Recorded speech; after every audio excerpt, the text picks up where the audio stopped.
Bon, bah voilà, on est en plein dedans. Annonce officielle de ce matin. Pour le 15 avril, le gasoil sera à 3 euros le litre. Tout ce qu'on raconte depuis 15 jours, 3 semaines, où il y a des gens qui nous regardent avec des yeux comme ça en disant « Mais il raconte n'importe quoi », eh bien on y est. Donc, annonce pour le 15 avril avec du gasoil à 3 euros le litre. Il s'exprime pour dire que malheureusement, ça risque de continuer d'augmenter et qu'il ne faudra pas s'étonner à atteindre les 3,50 €, voire plus. Troisième annonce, il nous raconte que tout ça va durer jusqu'au mois septembre ou octobre, même si la guerre s'arrêtait dans 15 jours. Et puis moi, je vous le dis, tristement et malheureusement, on ne retrouvera jamais du gasoil à 1,60 €. Le gouvernement observe, le gouvernement regarde, pas l'ombre d'une colère, pas l'ombre d'une revendication, rien du tout. Quand on se balade dans le territoire, on voit rien. Alors, est-ce qu'il ne serait pas intéressant, tout le week-end, si on s'y met tous ensemble, avec un petit peu de volonté, d'aller placarder au minimum? C'est déjà mieux que rien pour faire voir qu'il y a le soupçon d'une colère qui pourrait commencer. Aller placarder sur les ronds-points, sur les stations-service, partout, nos revendications pour demander la baisse des taxes et la réouverture du gasoil russe. Je suis désolé de vous le dire.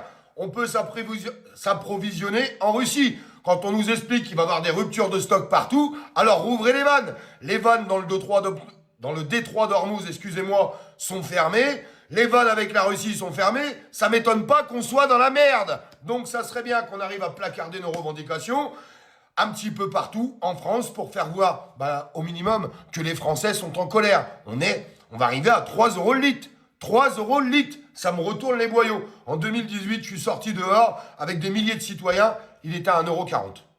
On va arriver à 3 € le litre et pas l'ombre d'une revendication. Alors là, il ne faudra pas me dire « Ah ben non, on ne peut pas aller placarder nos revendications partout, hein.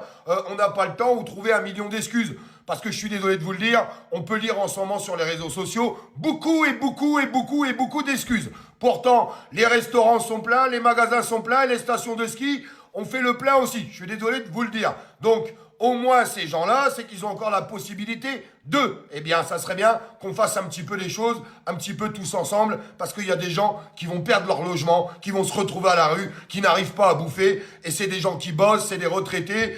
Enfin bref, tout est en train de s'écrouler et pas l'ombre d'une revendication. Quand est-ce qu'on placarde au minimum nos revendications partout, sur les stations-service, dans les ronds-points, sur les panneaux, absolument partout, pour faire voir qu'il y a peut-être quelque chose qui pourrait se passer et forcer l'opinion publique à dire « Ah ouais, peut-être que les Français sont en colère ». Parce qu'aujourd'hui, pas un seul mot pour les citoyens et puis rien du tout du gouvernement. Vous savez pourquoi ? Parce qu'on est silencieux, qu'on ferme notre gueule, qu'on se fait pas voir et qu'on n'est pas capable de revendiquer. Vous pourrez trouver 1 million d'excuses à tout ce que je viens de dire, c'est pourtant la vérité.